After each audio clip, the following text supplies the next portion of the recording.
Welcome back to Driven by Cause. I want to thank our fantastic sponsor, Ariba, the creators of the only completely integrated and fully automated all-in-one digital fundraising, donor relationship management, healthcare hospitality, and auction software platform, which is called Exceed Further.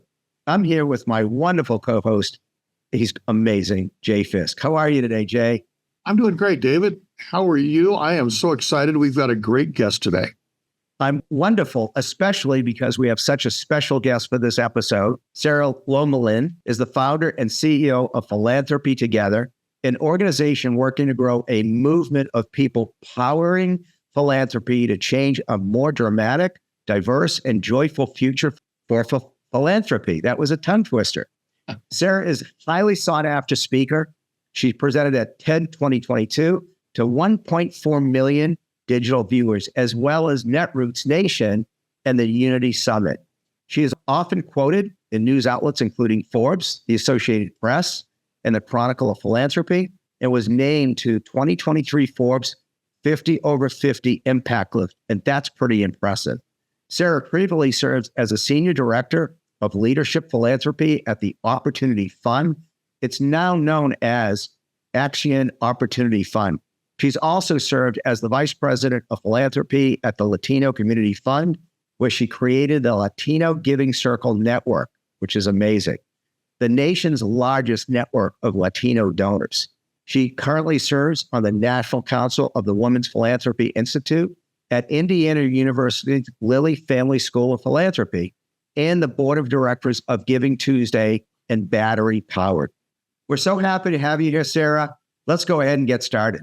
How's that sound? Sounds great. Thank you, David. Thank you, Jay, for having me here. It's such a pleasure to be here with you.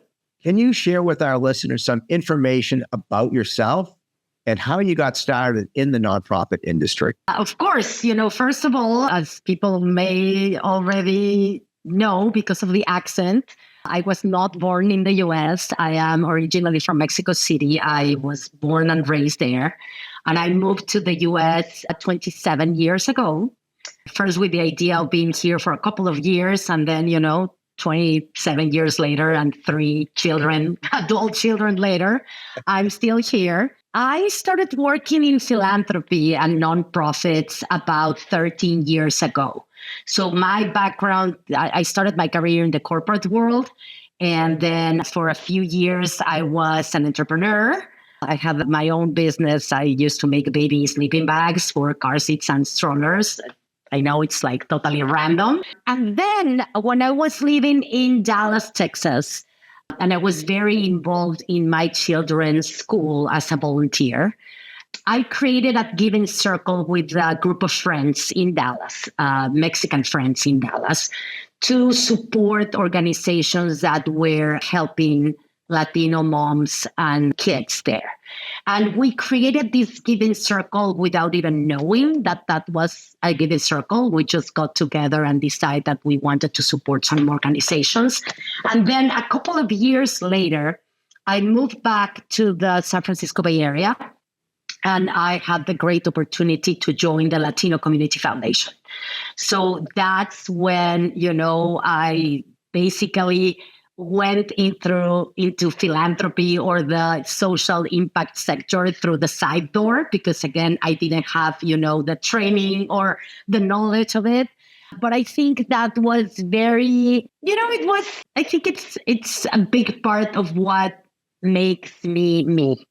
I came with a fresh perspective, maybe thinking outside the box at an organization that at that point was really small, very scrappy.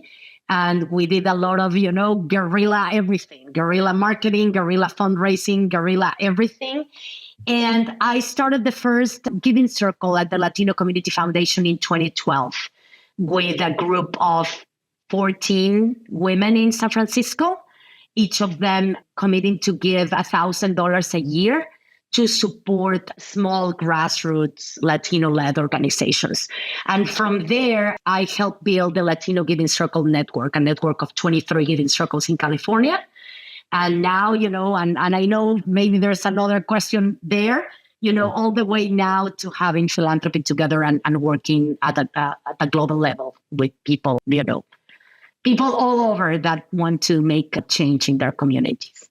Okay, so you've talked, you sort of teed it up for us a little bit, and you started talking a little bit about giving circles. And so for listeners who may not be familiar with this concept, can you elaborate on a giving circle, define it a little bit better for us, and how collectively they were able to raise over $1.3 billion, is that correct, in the last 20 years?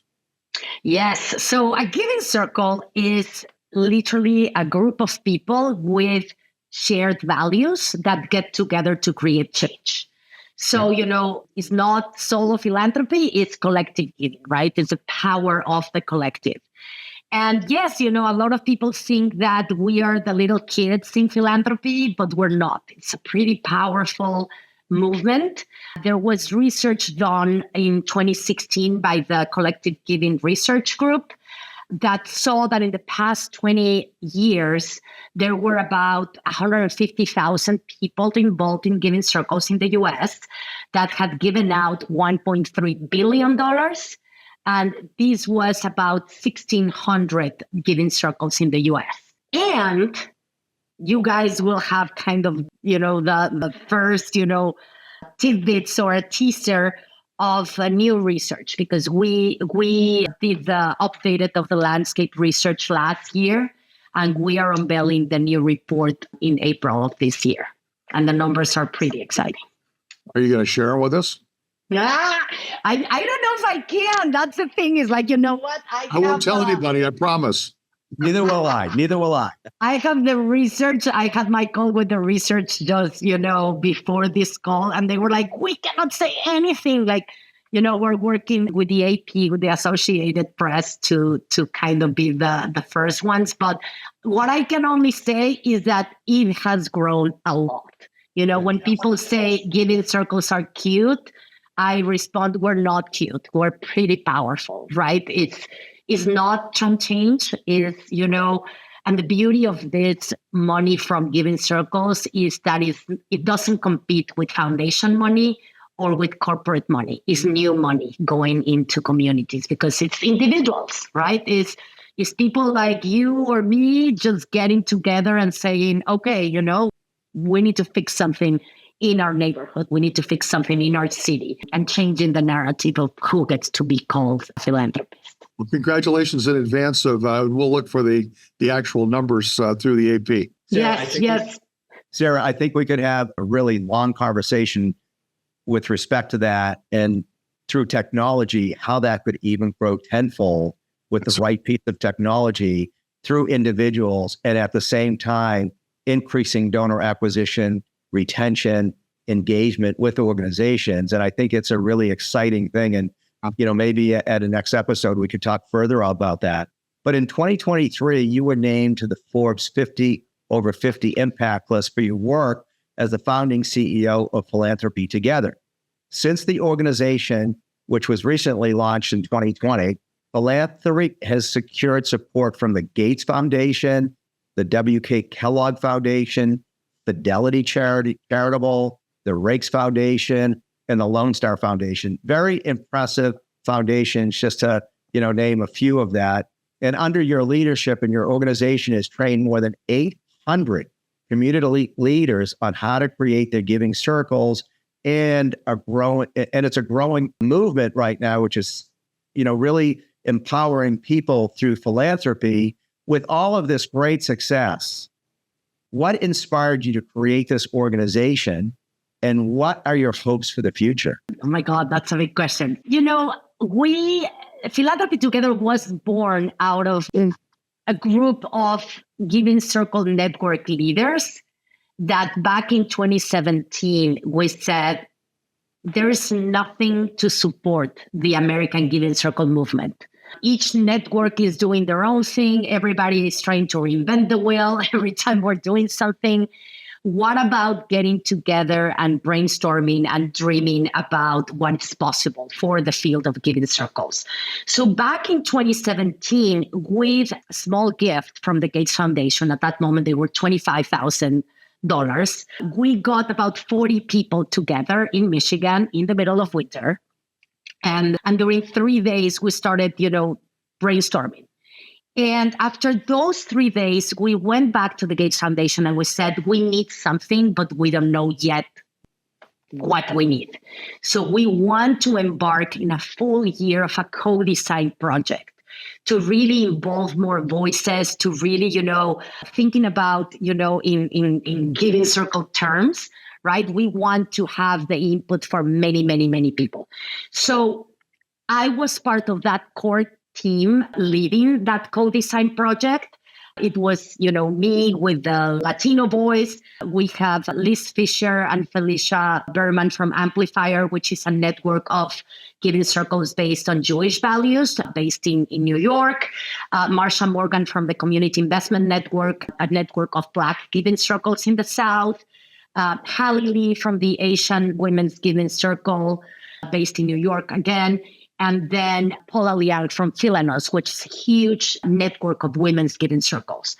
So the 5 of us, plus Isis Krause, who was putting order into the chaos, we led a year of this co-design project. We involved more than 100 people between funders, researchers, academics, giving circle leaders, etc. And after that year and having, we ended up at the Gates Foundation with a room full of Post-its and hundreds of hours on Zoom before Zoom was even popular. We went back to Gates and we said, okay, here is the business plan for a 5-year initiative to really scale and strengthen the American Giving Circle movement. So the Gates Foundation loved the idea and they gave us a seed grant of $2 million to get us started. And from there, we went, with Kellogg, Fidelity, Rakes, Lodestar, et cetera, and we were able to launch this organization on April 1st of 2020. It's not a joke, like literally April's Fool's Day. And looking back, it was the perfect timing for us to launch. Why? Because the organization was going to be supporting, nationwide. So it made sense that it was going to be all virtual. Also, a big chunk of our audience are, middle-aged women or, women in their, late 50s or 60s. And during COVID, everybody got tech savvy, right? Everybody learned how to use Zoom. Everybody learned how to use, FaceTime, everything. Yeah. So it was the perfect moment to launch. Something that we didn't expect, kind of surpassed all our expectations was that the first time that we put a training out back in 2020, we got people from Germany, from Chile, from China, from Ukraine joining our trainings. And we were like, where are these people finding us? And the beauty of that was that, everybody was stuck at home thinking, what is mine to give? What can I do so I don't feel, useless, right? So a lot of people got mobilized during COVID. So in a moment, we went from being an organization to support the American Giving Circle movement to an organization that was supporting the global collective giving movement. So that has been incredible. The inspiration, again, was about, I feel that the power of the everyday people is, limitless. Like there's so much potential, right? When we change, the power of philanthropy from the hands of a few billionaires into everybody's hands, right? That is how we can change not only who gives, but how we give. Because it's, as you know, it's not only important, who gives, but the way we give. And also, what gets funded. Because, many, many, many causes and communities are left with no funding if only a few people are deciding what is worth to be funded. And in terms of hopes for the future, I see this momentum in the US and outside of the US. Like, as I was mentioning to you, I just came from a couple of weeks in Asia. And, Singapore is starting giving circles, the nationwide level, supported by the government, which is great. So I feel that there is many, many more things that we can do. This is a really good topic. And on this topic, for our listeners who may want to bring about change, and I love that you said it is change, and begin their own giving circle, can you identify possibly the steps they can take to get started? Totally. It's very simple. The first of them is, you need a group, right? Because again, this is not solo philanthropy. You need a group of people. And you need a group of people that get together and talk about their individual values to find that common or shared set of values, right? What are those values that guide your giving? And for example, if the three of us were starting a giving circle, we will, each of us will share what is a value that we hold dear to our heart, and then find out what is that common set of values that we shared, right? So first is that you need a group and create a sense of belonging and really, open the space for the group members to hear from one another, to learn from one another, to get to know one another. Mm-hmm. The second part of that is that group that gets together, learns and discusses. This is not, reactive philanthropy. It's not going to a crowdfunding campaign and just giving and 5 minutes later forgetting all about it, right? It's really, have regular meetings and learning about not only the cause that we care about, but also about, what are those organizations that are working on this cause? What can we learn from them? Evaluate those organizations. So that's the second part, kind of like opening a space for learning and for discourse. And what I love about that is that it's really an exercise in democracy, because when you join a giving circle, you put your individual decision in the back burner, because you're part of a group, right? So we're making the decisions together. It's not about you or me, it's about all of us. And then the third part is this group that gets together is going to give together, right? Instead of you donating to one organization and Jay donating to another organization and, et cetera, we're going to donate together. So there's a multiplied impact because we're going to give a pool donation. And the fourth part of that is literally thinking out, beyond the dollars and thinking, with an abundance of mind. So it's not only about giving, our treasure, which is our money, but also giving the other four T's, which are time, talent, testimony, and ties. So, time and talent is very easy to understand, right? Your volunteer hours, your skills. But in terms of ties and testimony, like each of us is part of networks, right? And, we're part of our neighborhood association and our, high school friends from years ago, et cetera, et cetera.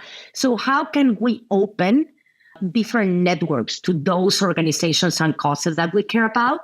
And then in terms of testimony, how can we use our voice to advocate for those causes and organizations that we care about?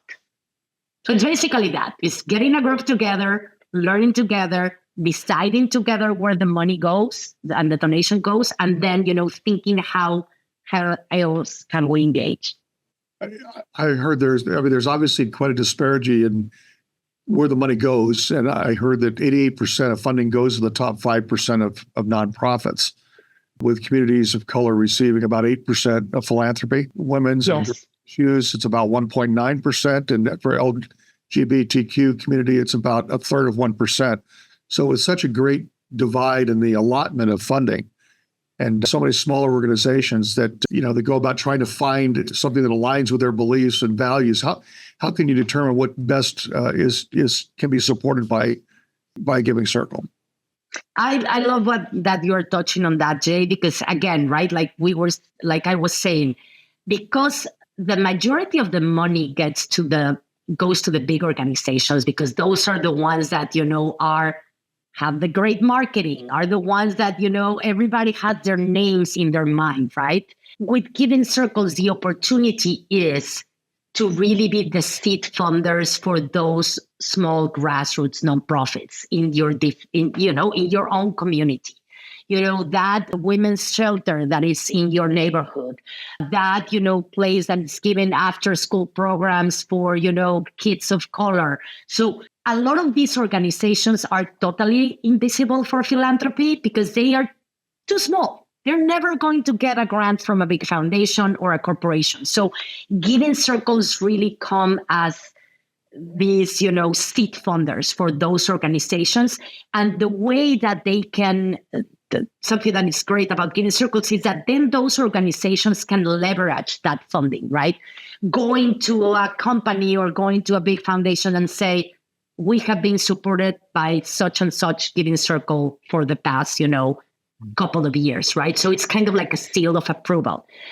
How do we find these organizations is a lot of the times people from the same community are part of the giving circle. So it's this, kind of perfect circle, right? There are many giving circles that are affinity-based. So you have women's giving circles given to women, LGBTQ giving circles given to LGBTQ causes, Native American giving circles given to Native American causes. So it's people from the community. So there's a lot of blurred lines, in the power dynamics and all of that. Fantastic. So adding on to that, for any nonprofit leaders that are listening today specifically, what advice do you have for how they can connect with these giving circles to share their mission and discuss future projects giving circles may be able to help achieve? A great question. And, we have a directory of giving circles on our website, philanthropytogether.org. And there is a global directory of giving circles. So people can, you can put your zip code or you can put an area that you care about, and you are going to find giving circles near you. And this, can go both ways. It can be for you to join a giving circle as a member, as a donor, or, for a nonprofit to figure out what are those giving circles that are near you. A lot of giving circles are super open for people to reach out to them and say, hey, we're this nonprofit in your, in your neighborhood or in your town. We would love to talk to you about our work.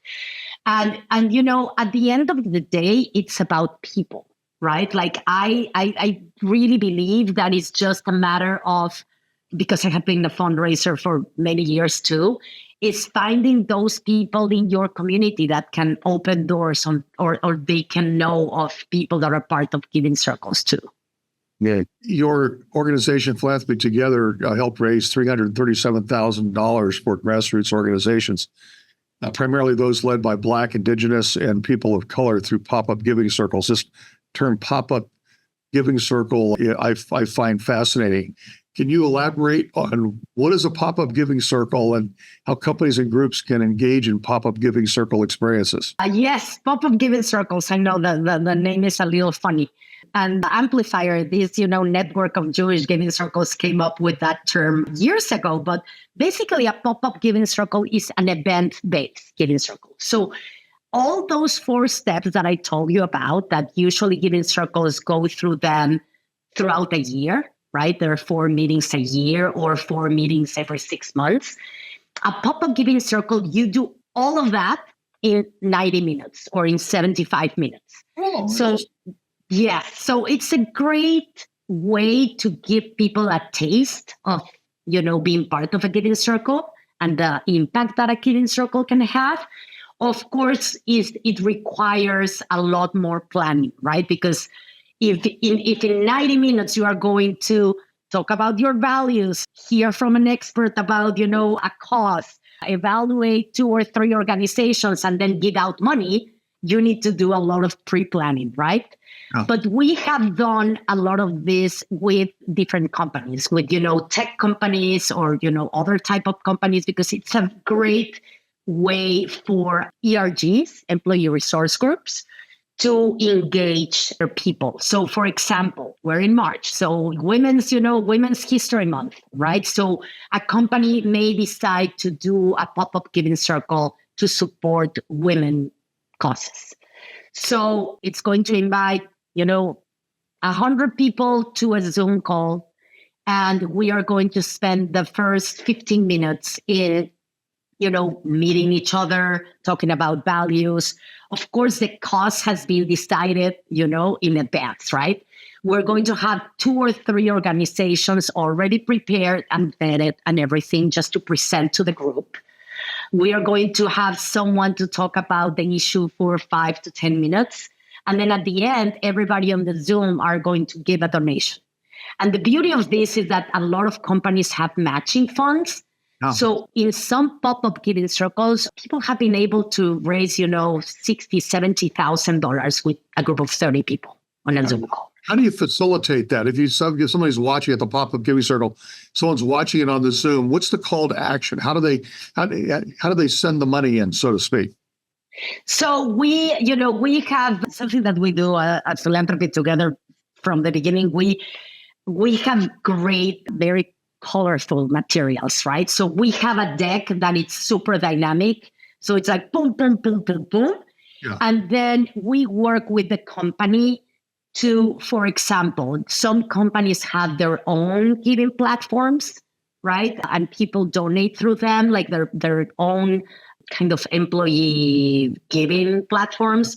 A lot of them use, something like, Benevity. We partner a lot with companies that don't have their own giving platforms.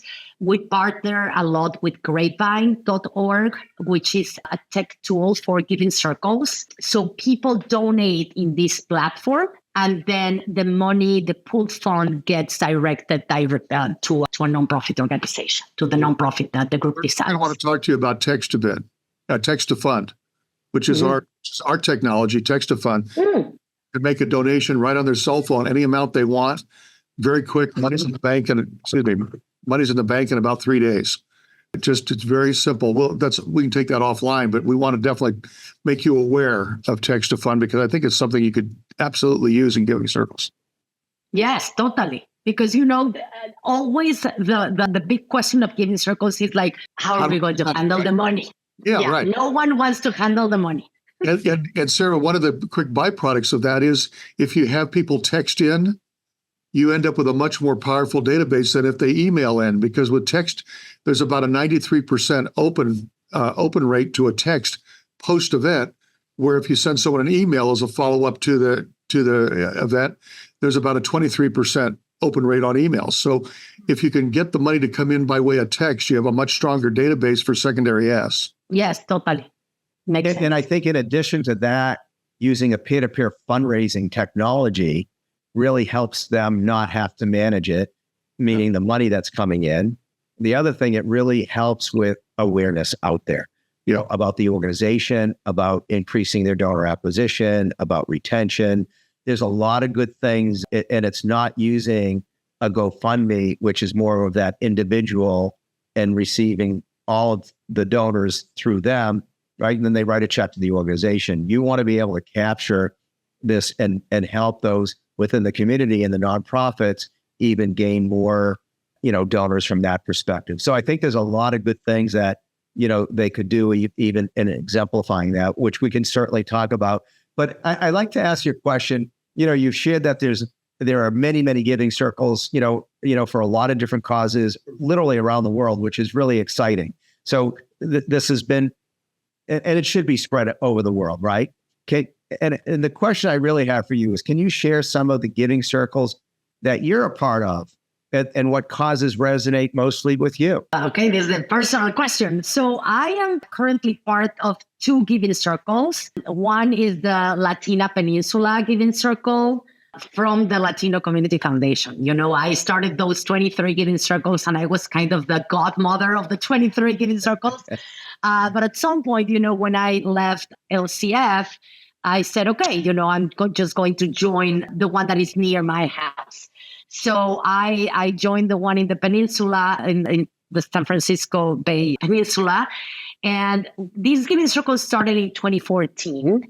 And we are about, 30 women with a range of ages. I think we have members in their maybe mid-20s until maybe mid-50s. We have been supporting early childhood education, survivors of domestic violence and mental health in adolescents for the past 10 years, everything in San Mateo County and Santa Clara County.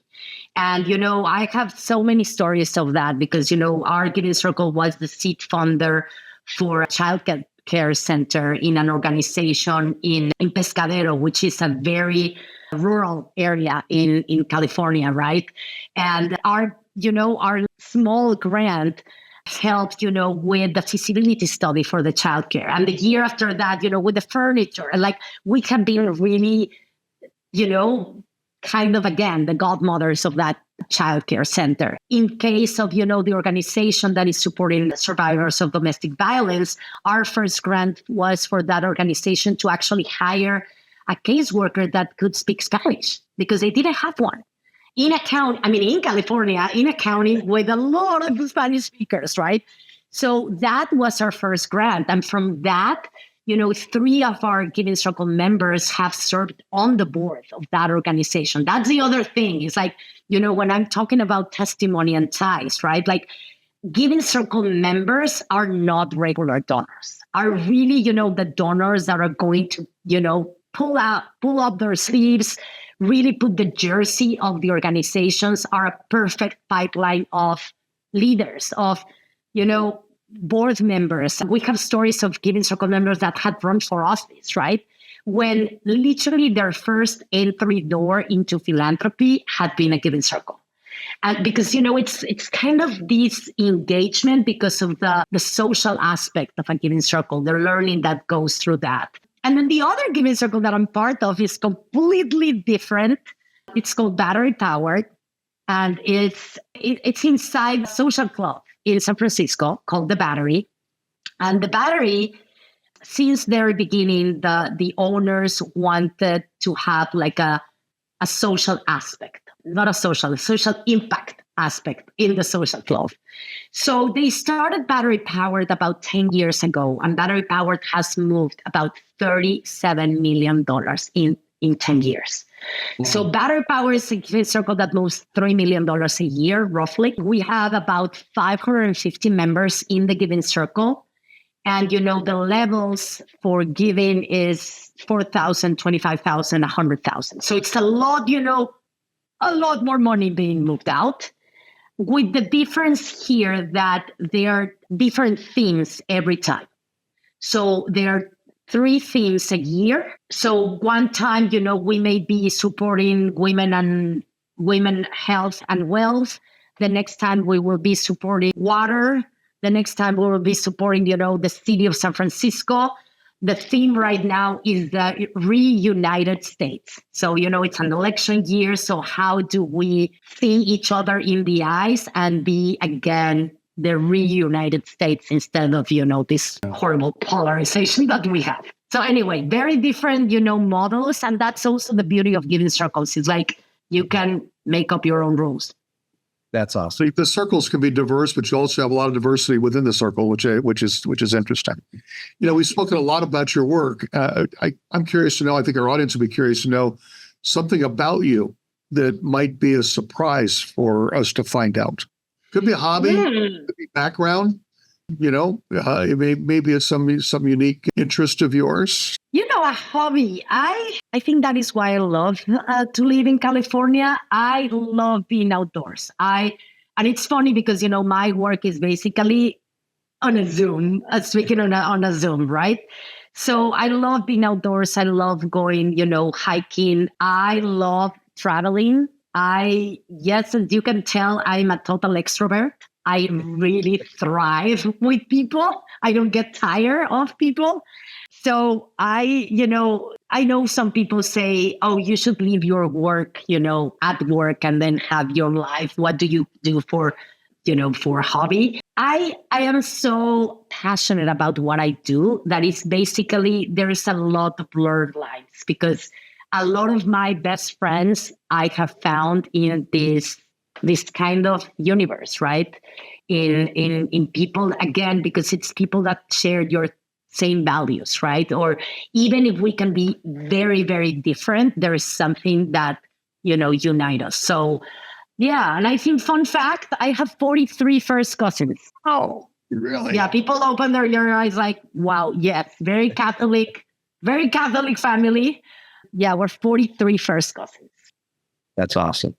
You can have your own Facebook group. What? You can have your own Facebook group. Of course. Oh my God, we have a WhatsApp group.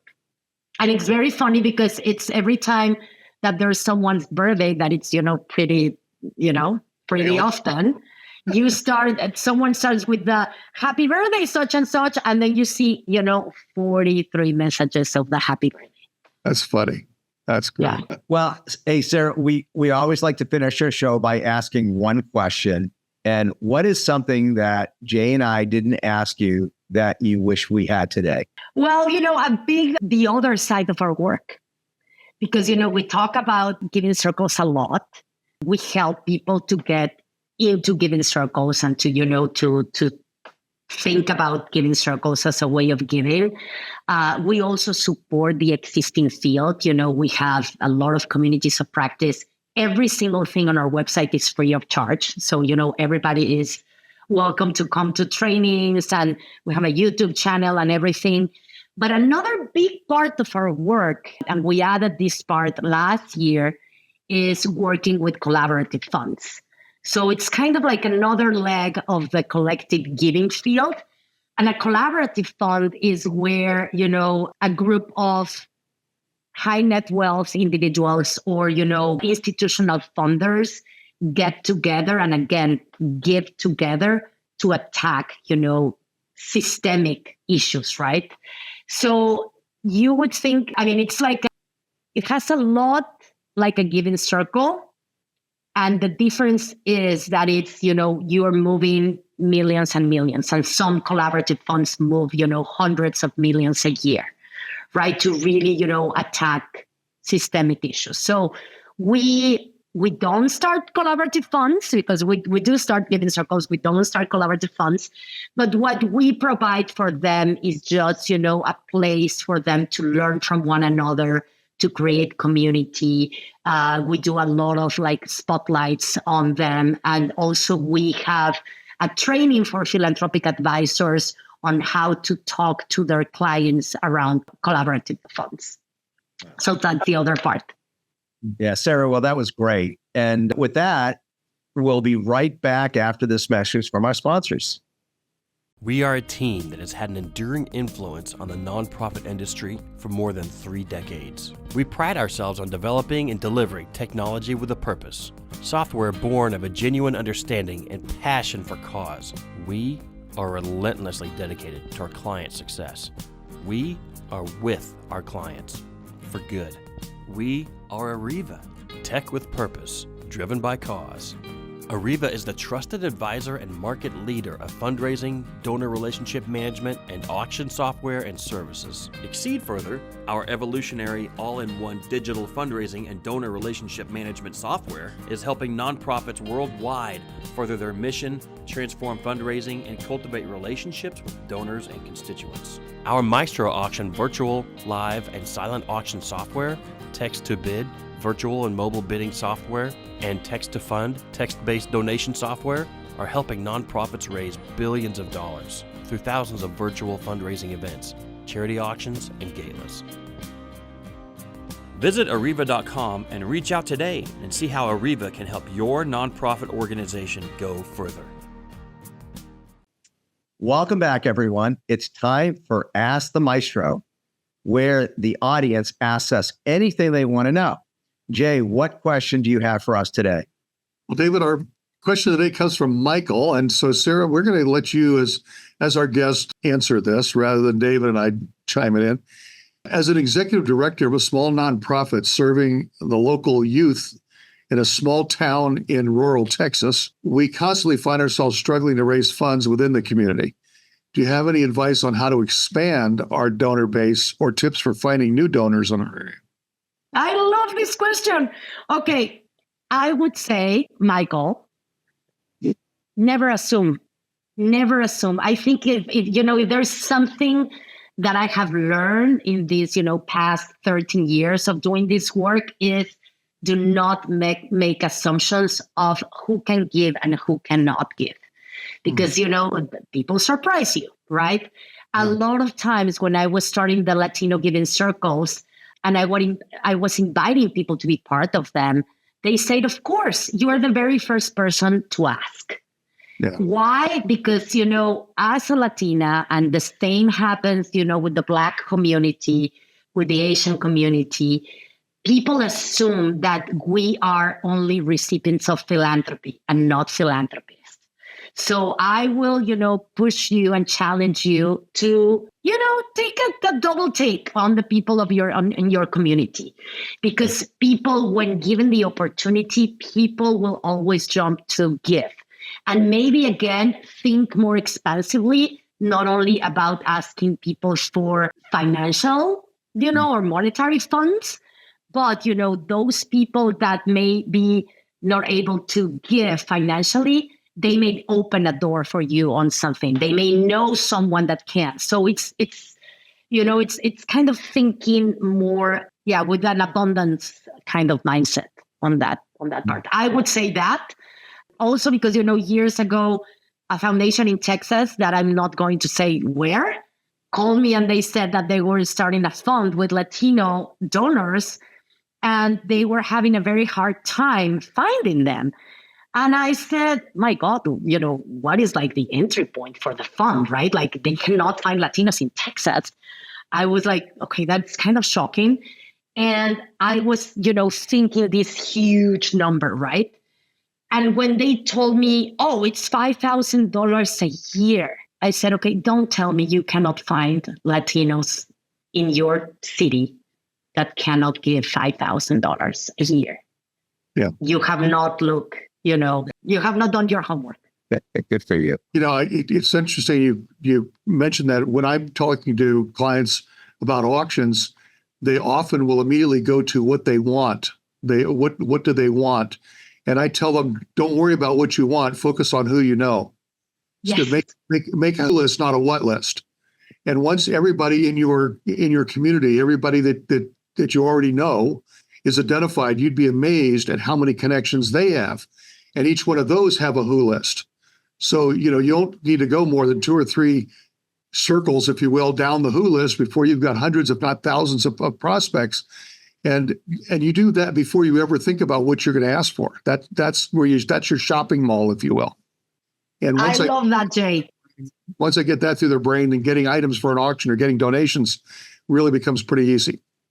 I love that, Jay. And actually, you just remind me that one time, again, when I was at Latino Community Foundation, I used to organize the gala every year. And the biggest ticket for that auction were a couple of Warriors tickets, right? And those tickets, we got those tickets from a 23-year-old guy that worked at the Warriors Foundation. That, he wanted to be part of the Giving Circle. He was thinking about it, blah, blah, blah, but he really believed in the foundation. Yeah. Was he going to be able to give that money personally? No. But he got us those 2 tickets. And I remember those 2 tickets that year. And this was, more than 10 years ago, where I think each ticket went for like $10,000. Yeah. Yeah, that's right. And that's why we focus on who, not what.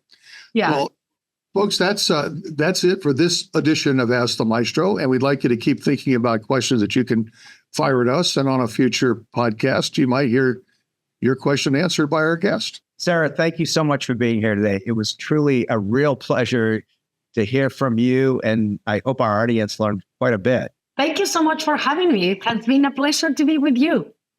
It really has. And for all our listeners, thank you for joining us today. If you enjoyed the episode, make sure to leave us, please, a positive comment, and not 4, but 5-star rating below so we can continue to bring you more episodes like this. I also want to thank our sponsor, Aretha, who's leading the industry with truly the only all-in-one online fundraising, donor relationship management, healthcare hospitality, and auction software platform called Exceed Further. Make sure you click subscribe to stay up to date with all of the Driven by Cause, and join us next time. Make it a great day.